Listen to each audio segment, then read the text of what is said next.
பாஜக தலைவர் அண்ணாமலை, தாவேகா தலைவர் விஜய், மகாத்மா காந்தி இவங்க 3 பேருக்கும் ஒரு ஒத்துமை இருக்குங்க.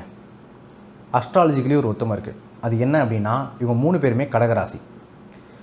சமீபத்தில், அதாவது இந்த வீடியோ போடும்போது சமீபத்தில் அண்ணாமலை சில விஷயங்கள் சொன்னார். என்ன சொன்னார்னா, நான் செருப்பு போடாமல் நடப்பேன் அப்படி சொன்னார். செருப்பு போடாமல் நடைப்பயணங்கள் போகிறேன் அப்படி சொன்னார். ஒரு சவுக்கு எடுத்து தன்னை அடிச்சுக்கிட்டார். இது எல்லாருமே யார் சொல்லி பண்ணியிருப்பாங்கன்னு நீங்கள் நினைக்கிறீங்க? ரொம்ப ஆப்வியஸான ஆன்சர் என்ன அப்படின்னா, இதெல்லாம் ஜோதிடர் சொல்லி தான் அவர் பண்ணியிருப்பார். ஏன் அப்படின்னா, கடகராசிக்கு ஒரு இயல்பு இருக்குது. கடகராசி ஒரு சிம்பத்தி கிரியேட் பண்ணாங்க அப்படின்னா அது பெருசாக வேவரிங்காகவும் அவங்களுக்கு பெரிய சாதகமாக அது முடியும். இதை அண்ணாமலைக்கு டெஃபினட்டாக யாராவது சொல்லியிருக்கணும். இது ஏன்னா இதுக்கு முன்னாடி ஒருத்தர் பண்ணி இது ரொம்ப சக்ஸஸ்ஃபுல்லான ஃபார்முலா அப்படின்னு டிரைவ் பண்ண ஒருத்தர் இருக்கார். அவர் யாருன்னா மகாத்மா காந்தி. மகாத்மா காந்திக்கு ஒரு பிரச்சனைன்னு வச்சுக்கோங்க.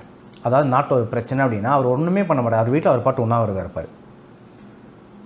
ஒரு போராட்டம் நடக்குது, ஒரு வயலண்டான போராட்டம் நடக்குதுன்னா அவர் சொல்லுவார், அங்கே போய் நின்றுட்டு முதல் கல் என் மேலே எறிங்க அப்படி சொல்லுவார். அதாவது தன்னை வருத்தி கொள்வதின் மூலம் அவர் நம்புறாரு, தன்கிட்ட தான் எல்லா ஆன்சர்ஸும் இருக்குது. இந்த எக்ஸ்டர்னலி எதுவுமே கிடையாது, இன்டர்னலி தான். புத்தர் இதான் சொன்னார், எல்லாமே நம்ம கீழே தான் இருக்குது. நம்ம யோசிக்கிற சிந்தனைகள் மூலம் இந்த உலகத்தை மாற்ற முடியும்னு நினச்சார். தன்னை வருத்திப்பதின் மூலம் இந்த உலகத்தை மாற்ற முடியும்னு நினச்சார். ஸோ மகாத்மா காந்தி உண்ணாவிரத போராட்டம் இருந்தால் எல்லாரும் கதி கலங்கிடுவாங்க. அவர் என்ன கோரிக்கை வைக்கிறாரோ அதை செஞ்சு கொடுத்துருவாங்க. இது டெஃபினட்டாக அண்ணாமலைக்கு யாருக்கோ சொல்லிடணும், நீங்களும் கடகராசி அவரும் கடகராசி, நீங்கள் இந்த ஃபார்முலா ஃபாலோ பண்ணுங்கன்ட்டு. ஆனால் அவருடைய ஒரு என்ன சொல்கிறார், அவரோட ஃபேஸோ அவருடைய மேனரிசம்ஸ்க்கோ அவருடைய கேரக்டருக்கோ இந்த சிம்பத்தி சீக்கிங் மெத்தட் அவருக்கு சூட் ஆகலையோ என்னவோன்னு தெரில. அது ரெண்டுமே அவருக்கு பேக் ஃபேர் ஆகிடுச்சு. ஆனால் இது ஒருத்தருக்கு கம்ப்ளீட்லி பாசிட்டிவாக முடியறதுக்கான பாசிபிலிட்டி நிறைய உண்டு. அது யாருக்கு அப்படின்னா, தாவேகா தலைவர் விஜய்.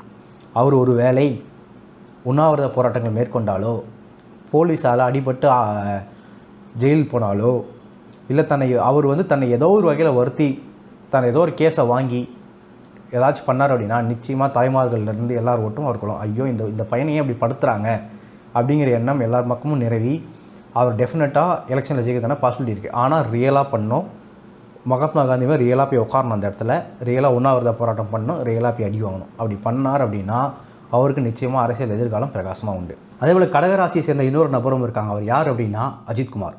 அஜித்குமார் ஒரு மேடையில் ஏறி கலைஞரை பற்றி பேசினார். அது கலைஞர் பாராட்டு விழா சம்திங். அதில் சொன்னார், எங்களை ரொம்ப கஷ்டப்படுத்துகிறாங்க அப்படின்னு ரொம்ப வீக்கஸ்ட்டாக ஒரு விஷயம் பேசியிருப்பார்.